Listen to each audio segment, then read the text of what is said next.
Hi అండి. Telugu cooking కల్చర్‌కి స్వాగతం. మన ఇంట్లోనే ఉండే బ్రెడ్‌తో చాలా ఈజీగా తక్కువ సమయంలోనే నోట్లో వేసుకుంటే కరిగిపోయేంత రుచిగా ఉండే బ్రెడ్ హల్వా ఎలా చేయాలో ఇవాళ చూసేద్దామా? ఒకసారి రెసిపీని ట్రై చేస్తే మళ్ళీ మళ్ళీ ఇలానే చేస్తారు. మరి ఆలస్యం చేయకుండా వీడియో మొదలుపెట్టేద్దాం. పదండి మన రెసిపీలోకి. ముందుగా ఒక ప్యాన్‌లో 2 స్పూన్లు నెయ్యి వేసుకుందామండి. అది వేడెక్కిన తర్వాత జీడిపప్పు వేసి కొంచెం సేపు వేయించుకుందాం. అవి సగం వేగిన తర్వాత కిస్మిస్ వేసేసి ఈ 2 కలిసి మంచి గోల్డెన్ బ్రౌన్ కలర్ వచ్చే వరకు వేయించుకుంటే సరిపోతుంది. ఇప్పుడు వీటిని తీసి పక్కన పెట్టేసుకుందాం. మీరు చూసే విధంగా ఇలా ఫ్రై చేసుకుంటే అవి చక్కగా సరిపోతాయి. ఇప్పుడు వైట్ మిల్క్ బ్రెడ్ తీసుకొని 4 వైపులా ఉన్న ఎడ్జెస్‌ని మీరు చూసే విధంగా ఇలా కోసేసుకుందామండి. ఈ మిల్క్ బ్రెడ్‌కి ఎడ్జెస్ అయితే కంపల్సరీ కట్ చేసేసుకోవాలి. మర్చిపోకండి. తరువాత ఒక్కో బ్రెడ్ స్లైస్‌ను 4 చిన్న చిన్న క్యూబ్స్‌లా కట్ చేసుకోవాలి మీరు చూస్తున్న విధంగా.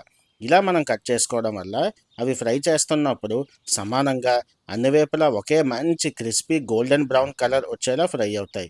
చూశారు కదండీ!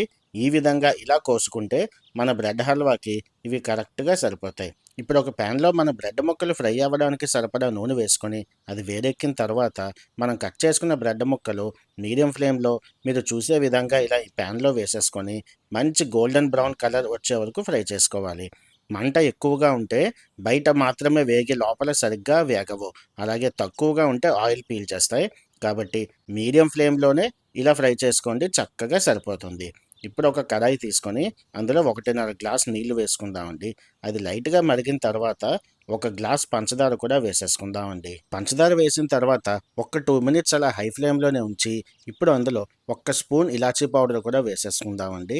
ఇప్పుడు దాన్ని హై ఫ్లేమ్‌లో ఒక్క 4-5 మినిట్స్ ఉంచితే తేలికపాటి పాకం వస్తుంది. మనం తాకినప్పుడు కొంచెం జిగురుగా అనిపిస్తే సరిపోతుంది. ఇప్పుడు అందులో మనం వేయించుకున్న బ్రెడ్ ముక్కలు వేసేసి నెమ్మదిగా కలుపుకోవాలి. బ్రెడ్ మరీ పేస్ట్ అయిపోయేలా మెదిపేసుకోకండి. అది హల్వాకి అంత బావుండదు. ఇప్పుడు లాస్ట్‌లో ఒక్క పావు గ్లాస్ పాలు కూడా వేసేసుకొని ఒక్కసారి చక్కగా కలిపేసుకోండి. మీరు చూస్తున్న విధంగా ఇలా బ్రెడ్ ముక్కల్లా ఉంటేనే తింటున్నప్పుడు చాలా బావుంటుంది. ఫైనల్ టచ్ కింద జీడిపప్పు, కిస్మిస్ కూడా పైన వేసేసుకొని స్టవ్ ఆఫ్ చేసేయండి. మన బ్రెడ్ హల్వా రెడీ అయిపోయినట్టే. చూశారు కదండీ! మీకు ఎంత సింపుల్‌గా చూపించానో బ్రెడ్ హల్వా చేసుకోవాలో.